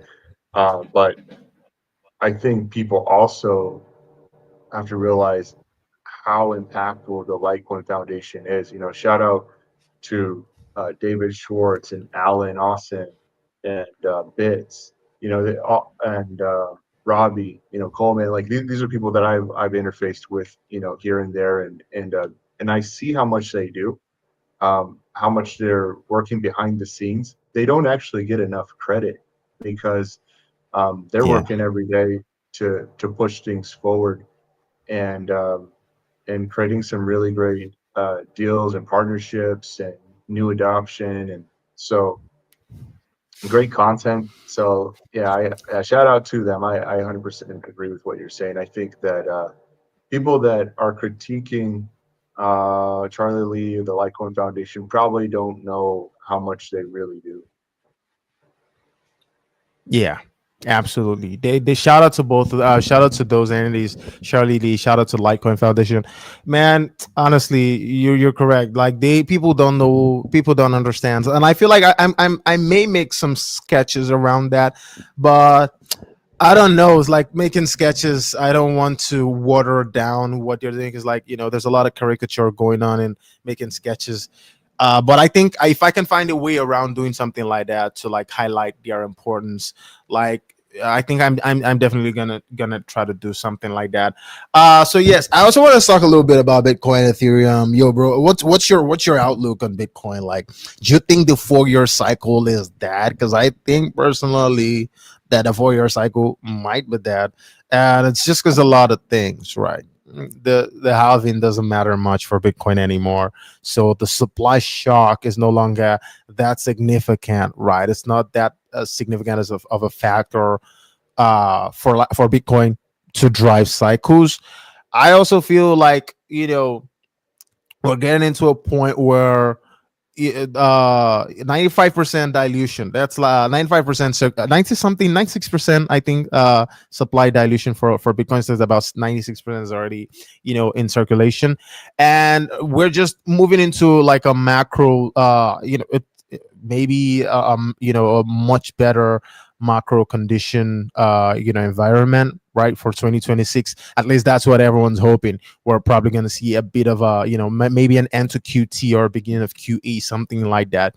So me personally, I feel like we might be moving out of like the 4 year cycle, and probably maybe we're moving into something more like I feel like crypto is still going to be cyclical in a way, but more like extended cycles where you have individual assets that are having separate cycles of their own. So I feel like Litecoin might just be on the verge of going on like a cycle of its own, and then it's going to have its chew, and then we can see other. This is what I feel like. But what you think?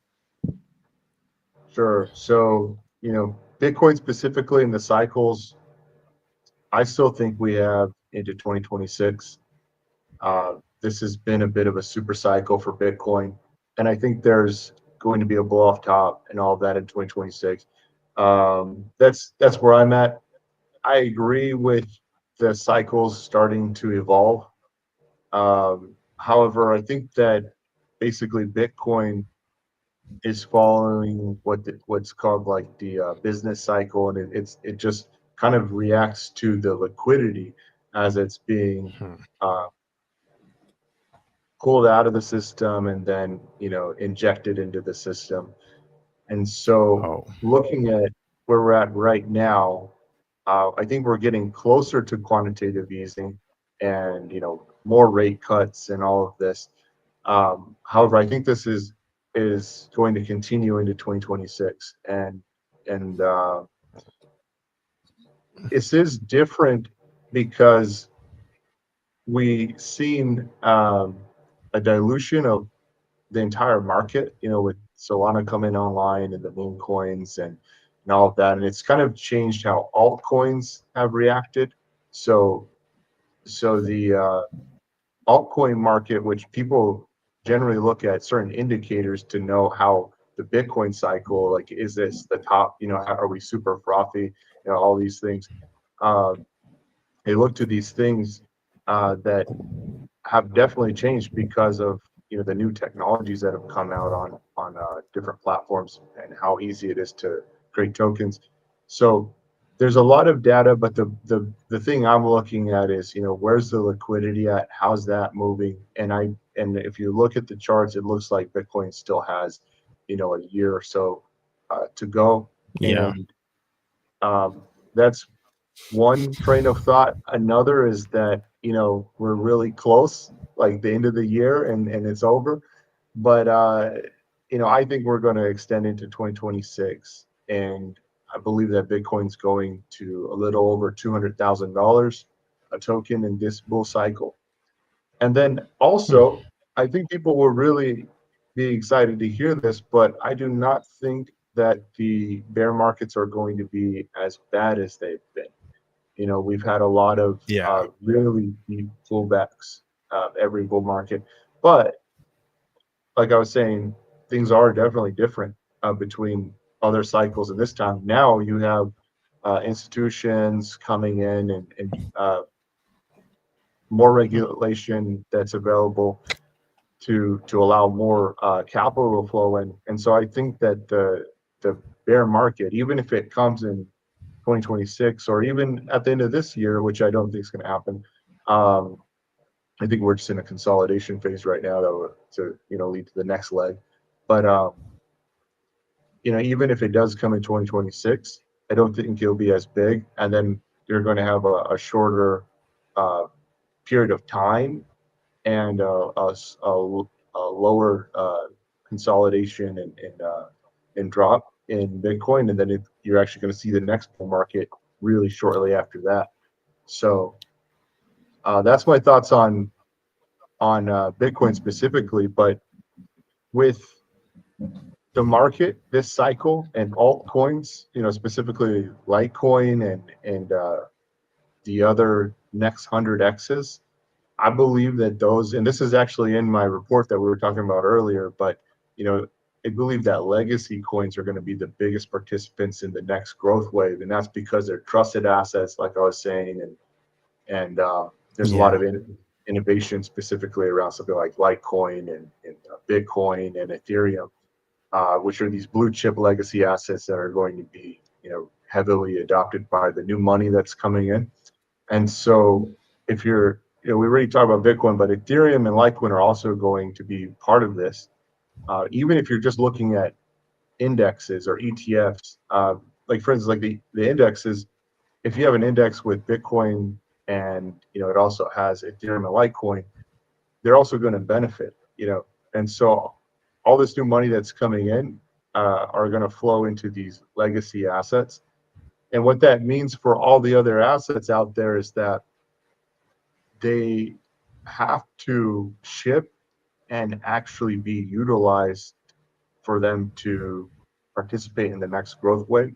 Because if they're not a legacy asset and they're not receiving the bulk of the new money that's coming in, they're going to have to actually be used to be successful. So the difference between this cycle and last cycle is that all these projects are going to that aren't part of this legacy trusted assets that are in my report. Uh, they're either going to have to build for the institutions that are coming in, or just be widely adopted. For instance, like a good example is Polymarket. It's not Yeah. exactly built for the institutions; it's built for everyone, but it actually works. It's a killer DApp, and if they had a token, it would be doing exceptionally well right now. And you also have seen some really big investments recently that kind of proves how they're doing so exceptionally well uh, because they're so adopted. So you have to be trending towards being like a poly market, or have a lot of utility and ship, and you can still be part of the next growth wave with these legacy assets. But I do believe the for sure next 100x's outside of um, Bitcoin success are going to be things like Litecoin and Ethereum, and for all the reasons I just said. That's interesting. So I'm mentally prepared for either one. Honestly, if we are still in the traditional 4 year cycle, and I'm even prepared for a worst case scenario where this is it and everything just goes into like a grinding bear market. I'm prepared for that scenario, honestly, because like um I feel like Litecoin is gonna win anyway. It doesn't matter how long. And I'm Gen Z. I have a lifetime to be proven right. So yeah, yeah. So like 10, 20 years, I'm still here grinding this out because I know it's gonna win. Like worst case scenario is we chill a little bit while adoption continues to go up. And as long as that's happening, like what am I to worry about? Right? We're just gonna keep pushing and pushing for the adoption. But yeah, in the situation where we see a market, if we see a market run up towards the end of the year and probably extend it into 2026 and it just ends up being a 4 year cycle, that's great. Maybe we see an extended cycle and probably we move from a 4 year cycle into a 6 year cycle. You made a very I like that I like your idea of it moving with the business cycle. Yeah, and I think that yes, it's pretty much it. Like liquidity expansion and contraction, that sort of like moves, the crypto market, and it tends to move before the start, like it front runs the stock market in every single one, right? So probably last cycle before the general stock market started coming down. I mean, crypto first of all came down months ahead, and then that started, coming down. So I feel that's something to look at. So I'm also prepared for that situation. But what if, right? What if? And I have this idea, right? So what if the business cycle this time is a bit extended? Right? Because like we're about to see, if we see the Fed pivot and we see QE sort of like start gradually getting introduced in, right? Don't you see a situation where we can have like an extended, you know, liquidity cycle, and like how do you think that's going to impact like crypto? Because it's very hard for me to imagine a situation where we have QE, Fed spending money, everything is going up, we have productivity, GDP is going up, and let's say that's happening into like late 2026 and crypto goes in the bear market. I don't really know how that. I don't really see that happening, right? So, what do you think? Do you think like there's a possibility that we can see the an elongated business cycle and an elongated like liquidity injection, and that can like drive the crypto bull market much longer than a lot of people expecting? Probably push us into, because again, we had the all time high in a halving year, right? In a halving year for the first time ever, right? And I feel like yeah, that if we look at that, right, do you see a possibility where that might actually play to us having maybe moving into like a 6 year or an 8 year cycle? Is that a possibility? Yeah, I definitely think you could see that happen. And the reason why is because crypto blockchain is essentially like a sponge, and a lot of the traditional business models and investment theses are uh, being sucked up by this blockchain sponge. And so everyone is migrating to blockchain. You look at even guys like Larry Fink talking about real world assets. They want to take all of these real world assets and basically bring them on chain. And it's more than just like the things that you normally think about, like cars and houses and maybe some commodities. It's also like things that are totally kind of a little crazy, but they're going to bring so much on chain, and these guys are fully kind of already tipped their toe into blockchain. So outside of the regular cycles, these boom bust cycles that the liquidity creates, you also have all of these large entities that are now getting very invested in blockchain and have a dream of bringing more and more to blockchain. And so, what that's going to do is just open the floodgates of new opportunities and capital into blockchain. So, if they do that, uh, in the short term, let's say in 2026, this starts growing faster because of, I don't know, regulatory clarity or the technology maturing enough to where they feel that the technology is something that they can trust, and they can start deploying, more real world asset strategies, and they find more benefits and more opportunities.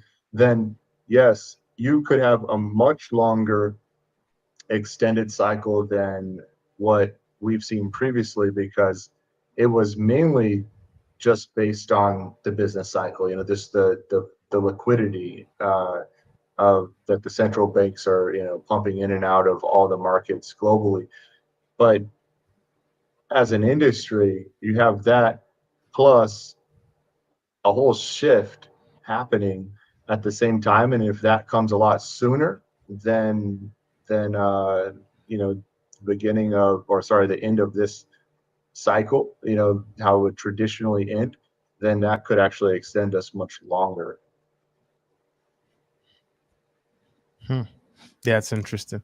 But yeah, it's always good that we think about all the possibilities, so because like my current perception of how to treat this industry is expect everything and expect nothing, honestly, because like I'm fine, nothing's gonna change the way I perceive Litecoin, not even a sharp drop of prices. I don't care. I definitely generally just don't care.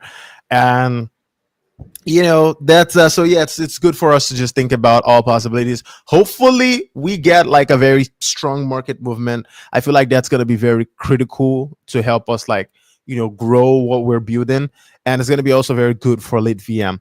But whatever it is, bro, we're gonna win. Nothing stops that. So is there any other thing you want us to talk about before we call the show wraps? Like, is there anything you want us to talk about, to touch on?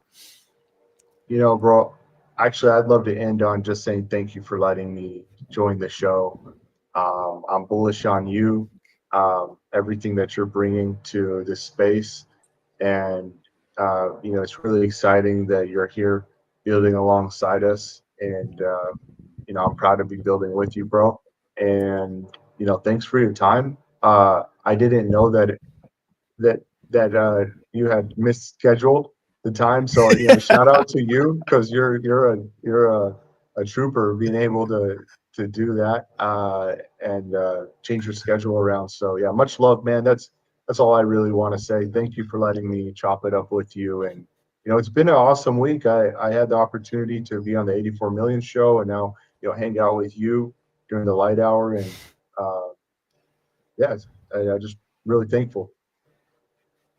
Yeah, man. I actually, it's my honor to have you on the stream. To be honest, I'm very grateful that you are able to come join me here. Cause I remember the first time I saw, there was during the Litecoin Summit. I saw your posts, and it's like, who's this guy? That's a nice video. Who's this guy? And I'm going from that to like actually having a conversation with you. And like, bro, you're a solid person, honestly. Like, you're a very solid person. I appreciate you. Appreciate your positivity. Appreciate your support. Honestly, it means a lot. Crypto calm. Every single person. You guys are just wonderful, wonderful, wonderful people. I'm really, really grateful for you guys. I'm grateful that you came on the show. And man, honestly, I'm also bullish on you, right? I'm bullish on everything you're doing. I'm bullish on late VM, and yeah, I'm excited. I'm excited to see how all of this materializes. How this our community. What I'm thinking to myself, right? What's this gonna look like in a year? What's the Litecoin community gonna look like in a year? And like, imagine that, right? Oh, I know. That's what I'm thinking. What's that gonna look like? Like, imagine it being. Oh my god, it's just it's an incredible thought, and I'm looking forward to it. Honestly, I'm looking forward to it. Yeah, I'm excited. My god, my brain's filled up with like 1,000 things right now. We have to do this again for sure. Oh, for sure. This the light hour, and that's how. Yeah, the all season tour. By the way, I'm moving that to YouTube and Twitch and TikTok, and that's because of one reason. I know this on X, right? There's a lot of like serious conversations happening here, and because of that, having two shows on X is sort of like not giving enough. One of them has to suffer, but especially when they're happening at the same time in the same day, right? One of them has to suffer. I don't want the light hour to be the one that suffers, right? Because this is the one that I care about the most because it's something I'm building for the community. And the all season tour has sort of like when I don't know if you know the intro of the all season tour. It's like that scene from Attack on Titan. That's what I used to create that intro, and it's very funny, right? Because when I made that intro, I was just an altcoin guy, right? And now I'm a Litecoiner. So like I don't know. I think I have to rework that to like fit what I am and fit my message more properly. Because like back then I was just the altcoin guy and the Bitcoin maximalists are the enemies. We need to take down the Bitcoin maximalist. And now I'm a Bitcoin guy, I'm a Litecoin guy, and it's like okay, now I think I have to make it, I have to work on it. So yes, but I have to shift it so that the light hour will get all of the attention here, so I can shift it to those other platforms because I feel like those other platforms are also where I can like get the eyeballs, the fresh eyeballs I need, so that I can bring them to the Litecoin space. So like if I can get those guys and like they come on to the X and they see the light hour show, the light hour show is just our thing. And yeah, man, you can come on the light hour show as many times as you want. This is our hangout spot. It's for Litecoiners, and we get to talk about anything Litecoin. Yo, so anytime if you want, I'm also gonna invite you, or whenever I feel like, if you have the chance, you can let me know. But also if you want to come, bro, just let me know, bruv. Just let me know, Sounds bruv. good, man. So we're gonna set it up. Are you gonna do it where you have like multiple people all on at the same time too, or? Yes, yes, yes. I Awesome. want to do that. I want it to be a hangout. I was also thinking about like I was thinking if it was possible that I could host both spaces while being while streaming live. I don't know if that's possible. So I think I'm just gonna do it in hangout, and I want to make it as open as possible. Right? I don't just want it to be. I want it to be like again, it's a community hangout. So like literally anybody that's in the community can come on here and talk. So like when we are having, also it's something I want to use to onboard new creators, because I want it to be as accessible as possible. Because once we start getting some market positive activity, we're gonna have some people that are gonna want to start doing videos for Litecoin. I want them to be able to integrate in the system quickly, so they're not just out there. I want to create somewhere we can sort of like work together and like get them into the community. So that's why I want it to be as accessible as possible to people. Like this is our spot, this is our order, it's for the Litecoin community. This is our show. So that's why I don't even have any idea of what I want it to be. The community, the conversations are going to shape themselves, Mhm. and it's just going to be a representation of what the community is thinking, what we want, and that's my idea. So yeah, probably the next episode I'm going to try to see how we can have multiple people. We can just come here and just chat and give our own opinions. Like, bro, honestly, I'm very optimistic. I'm very Awesome, man. optimistic for future episode. I can't wait, man, for more. And yeah, much love. Thank you for letting me join you and hang out with you. And I can't wait to see Litecoin grow. The Litecoin meta is now, guys.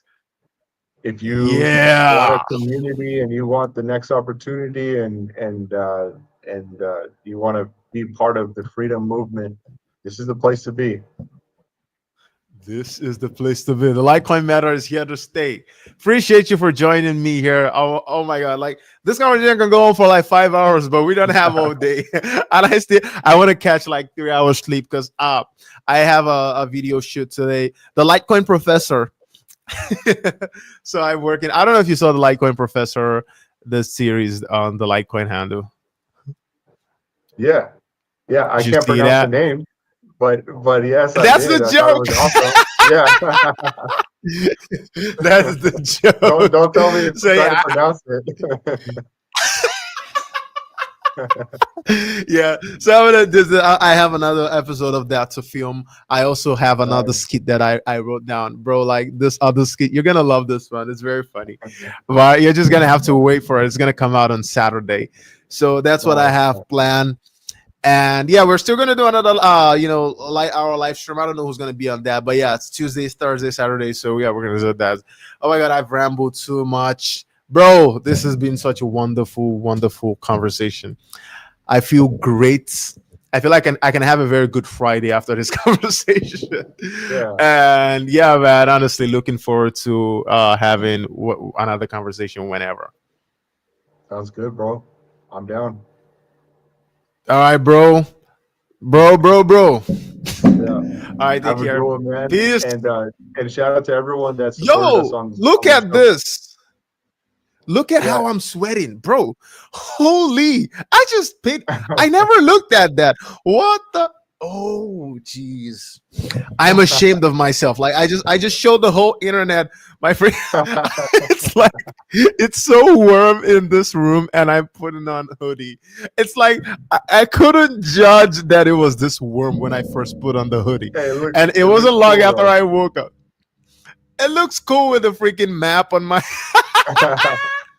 I'm so ashamed. I need to run away. Okay, bro. Peace. Later, bro. All right, later.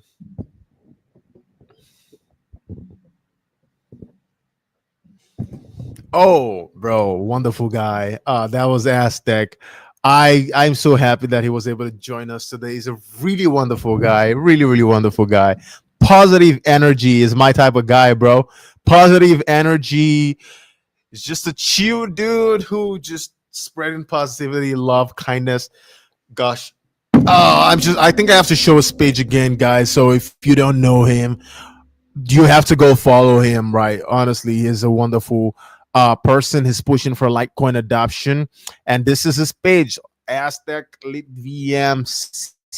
So that's he. You need to go follow this dude, bro. He's a wonderful person. And if you are here on stream, I want to say thank you for still being here. And why the are you still here? Because like it's late night. What the are you still doing here watching the stream? Go to bed or something. Why are you here, bro? No, but jokes apart. If you're still here, Jesus, bro. Honestly, seriously, why are you here if you're still here? Like, bro, go to bed.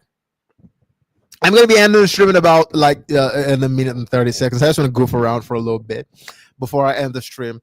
Uh but yeah, no, for real. So why are you here if you're here? Like for real, why are you still here? You know what time it is? It's like it's like 10 p.m. PST, probably 12 a.m. I guess 12 or 1 a.m. EST. Go to bed. Go to bed. Don't. We're done. The stream is it's done, big man. It's done. Go to bed. I'm just goofing around for a little bit. Go to bed, bro. Go to bed. The stream's over. Go to bed. This is the end of the stream. Go to bed. Go to bed. Bro, like for real. Go to bed. Go to bed. Go to bed. The stream's over. The stream's over. Someone just joined the stream right now. The stream's over. You're joining 2 hours late, bro. The stream ends in 30 seconds. Go to bed. Go to bed, bro. That's it. The stream's over. Go to bed. Oh, yeah, you're still here. Why? Why are you still here? The stream's over. I and Aztec, we've had a wonderful conversation for like 2 hours, and you're just joining. Why are you just joining? Go to bed. Go to bed. The stream ends in 5, 4, 3, 2, 1. Ended, baby!